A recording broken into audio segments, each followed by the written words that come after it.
I'm Alex, 24, and I never imagined that coming back home would feel like stepping into a battlefield disguised as a mansion.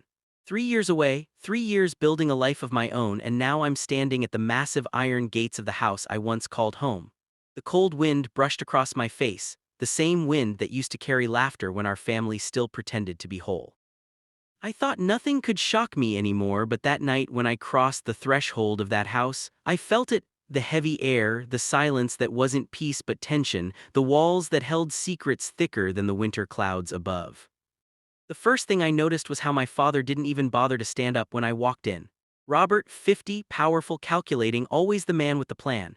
His eyes moved from the documents in his hands to me like I was just another problem to solve, not a son he hadn't seen for 3 years. Alex, he said flatly, no warmth, just a name leaving his lips like a business transaction. My mother, Sophia, smiled faintly, the kind of smile that hides pain behind perfectly painted lips.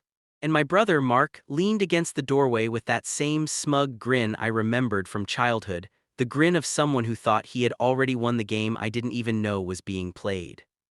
The dinner that night was a masquerade. Silver cutlery clinked, but every word carried a blade.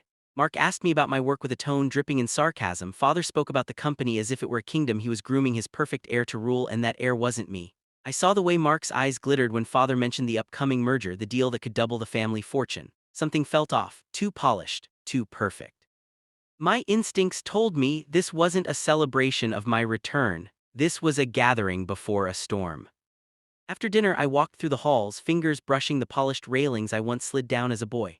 Memories whispered to me, laughter, fights, promises, but there were new locks on doors, new shadows in corners. I found Emma, my younger sister, in her room, eyes red like she'd been crying for hours. Alex, she whispered, as if saying my name too loudly would summon the demons of this house. You shouldn't have come back. Her words froze me. Why?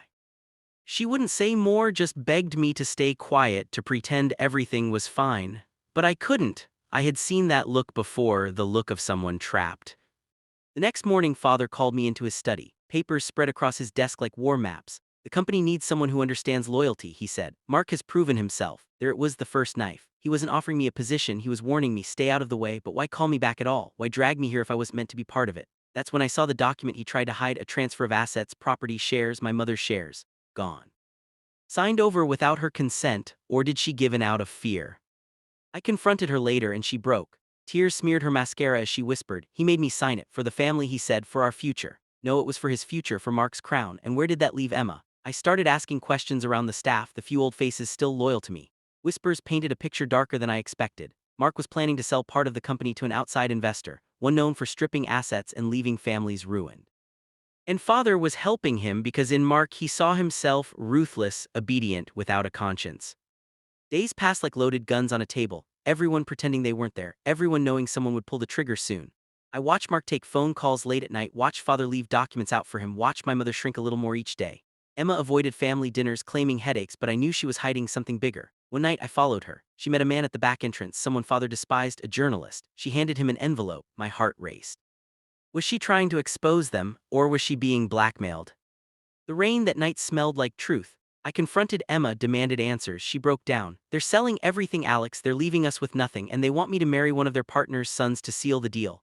Rage burned in my chest. That was it. This wasn't just betrayal of trust. This was war against their own blood. I promised her, I won't let them do this. Not to you, not to Mom, not to me. The next week was a dance of masks. I played the obedient son, the indifferent brother, while digging through files, hacking into email chains Mark thought were secure. What I found made my blood turn to ice. Fake accounts, offshore transfers, bribes. Mark was already selling pieces of the company, pieces that belonged to all of us, and Father was signing off on it. My mother's name had been erased from the board. Emma's inheritance was being funneled away. In my return, it was a distraction. A way to keep me busy while they gutted everything. I couldn't sleep. Nights became plans, mornings became rehearsals for smiles. I started recording conversations, copying documents, building a case brick by brick. I knew one wrong move could destroy me, but silence would destroy us all. One evening, Mark cornered me in the hallway, his breath stinking of expensive whiskey. You should have stayed gone, Alex, he hissed. This isn't your home anymore, I smiled. You're right, I said, it's not, but soon it won't be yours either. By the end of that week, I had enough to bring down half of their empire. But revenge isn't just about proof, it's about timing. I needed a moment when their arrogance would blind them, when their walls would crack under their own weight. That moment came during the grand gala they organized, a celebration of the future of the family business. The future they thought was theirs alone.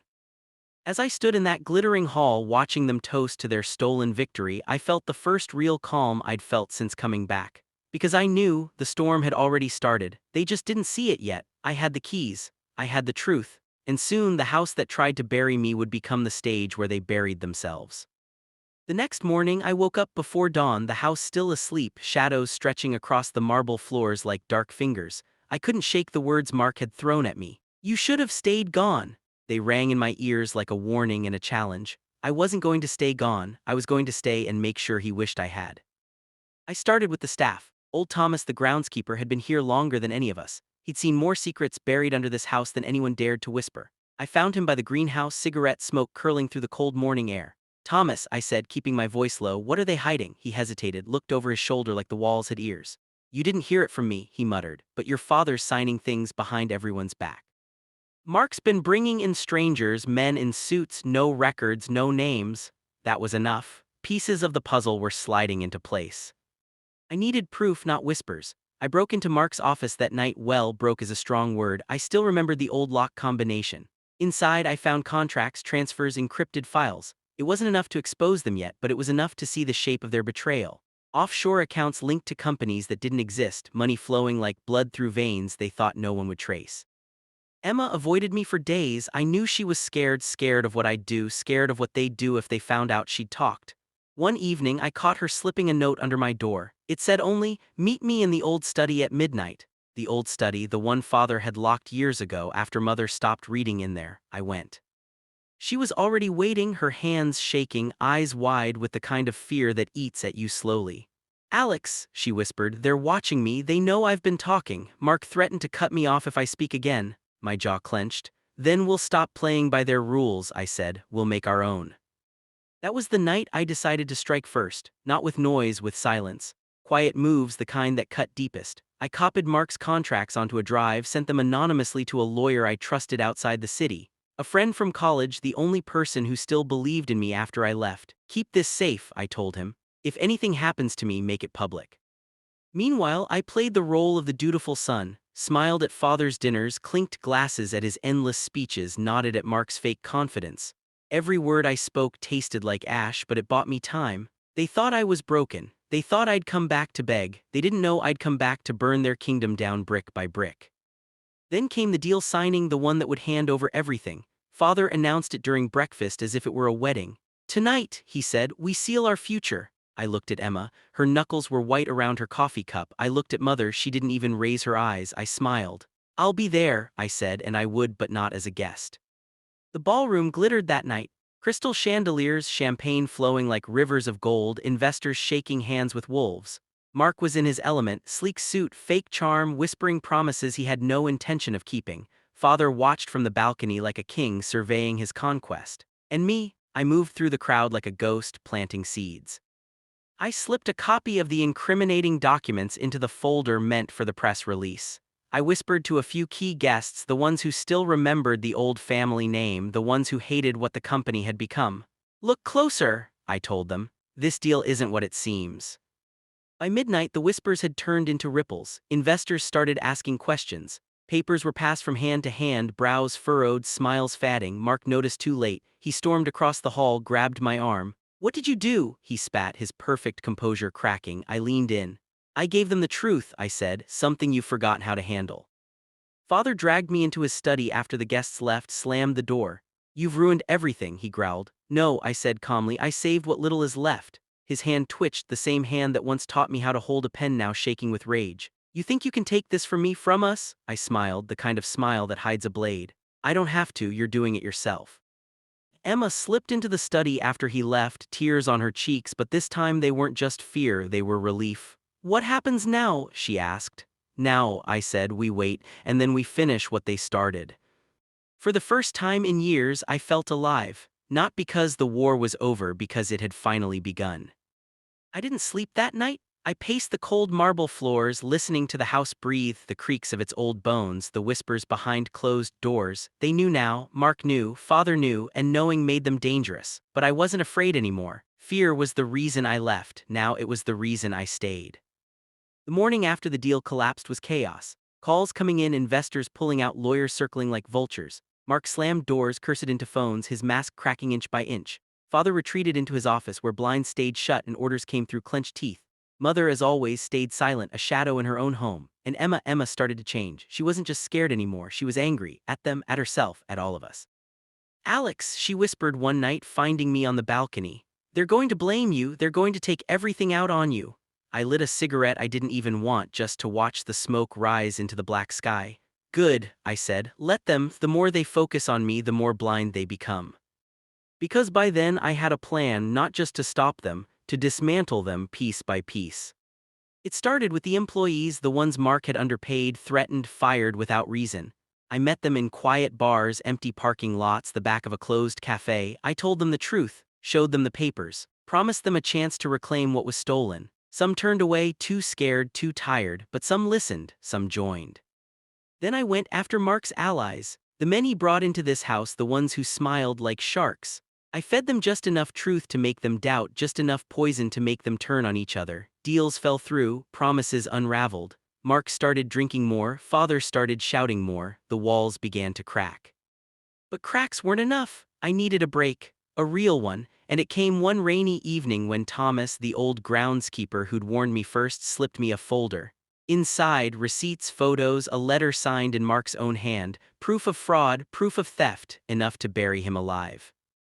I could have gone straight to the press, I could have blown it all open that night. But no, that would have been too clean, too merciful. They didn't give me mercy when they tore my name apart. They didn't give Emma mercy when they turned her into a puppet. They didn't give our mother mercy when they silenced her.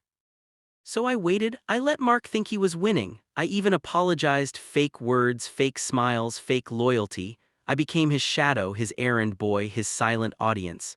And every time he smirked at me, I smiled back, knowing the blade was getting sharper. Emma couldn't take it anymore. "Why are you letting him win?" she snapped one night, her hands slammed against the kitchen table, her voice breaking in the dark. "You're smarter than him, stronger than him, do something." I looked at her, and for the first time I let her see it, the fire behind my eyes. "I am," I said, "just not the way you think."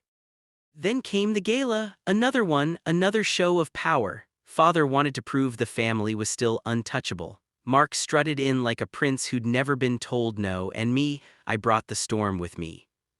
I leaked the first set of documents that morning, just enough to start a fire in the media. Not the whole truth, not yet, just the scent of blood in the water. By the time the champagne was poured, reporters were already circling the gates. Phones buzzed, faces turned pale, Father's voice faltered in his speech. And then I disappeared, slipped out the back, down the stairs, into the basement no one visited anymore. Because that's where the real files were. That's where Mark hid everything he didn't want the world to see. Password-protected drives, contracts, names, numbers, all of it waiting for me. When I came back upstairs, Mark was waiting. "You think you're clever, don't you?" he hissed, grabbing my arm so hard it left marks. "You think you can ruin me?" I didn't flinch. "No," I whispered, leaning close so only he could hear. "I'm not ruining you, Mark, you did that yourself, I'm just showing them the truth." He shoved me back, and for a moment I thought he'd swing. But he didn't. He was too scared of the cameras, too scared of the guests, and that's when I knew I had him. The house that once felt like a prison was becoming a trap for them, not me, and I was the one holding the key. But the night wasn't over. I still had one last move before the endgame, because revenge, true revenge, is never loud at first. It starts with a whisper, and tonight I whispered into the right ears. I woke up before dawn. The house was silent, but not the peaceful kind of silence, the heavy one like the air before a storm. Today was the day, no more whispers, no more shadows. Today the world would finally see who they really were. I dressed quietly, dark clothes, no tie. I took the folder from under my bed, the real one, the one I'd built piece by piece for months. Evidence of fraud, embezzlement, manipulation, Father's signatures, Mark's orders, dates, transfers, lies turned into ink. Emma slipped into my room just as I was leaving. Her eyes were swollen, she hadn't slept either. "You're really going to do it?" she asked. Her voice trembled, but not from fear, from hope. "Yes," I said, "but once I start there's no going back." She nodded. "Then burn it all." By noon the story had hit every major outlet. Headlines screamed their names. News vans lined the gates. Father's empire, our family's empire, was bleeding in the sun for everyone to see. Mark tried to spin it, of course. He called the board, threatened lawyers, offered bribes, but the board wasn't picking up anymore. The lawyers were already packing their files, even his closest allies were running. I didn't stop there. That evening, I walked into the main hall, the same hall where they had humiliated me, accused me, exiled me. Father stood there, pale and furious, Mark beside him like a wounded animal. Mother sat in the corner, her hands shaking. Emma stood behind me. "You think you've won?" Father spat. "You've destroyed this family." I stepped closer, the folder in my hand like a blade. "No," I said calmly, "you destroyed it the moment you chose him over the truth. I just cut out the rot." Mark lunged forward. "You little—" His words choked when I threw the final piece on the table, a recorded call, his voice, his threats, his deal with the man who'd stolen millions from the company. The guests gasped. Cameras flashed. He froze.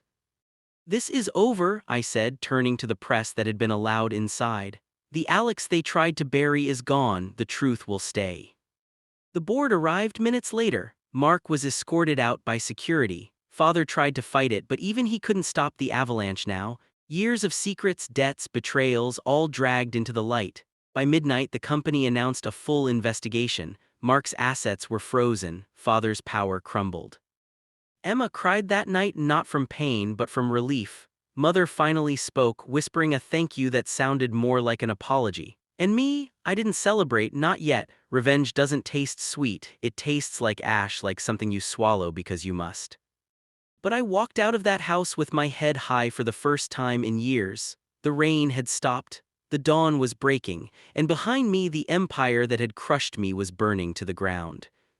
I didn't just survive them, I ended them.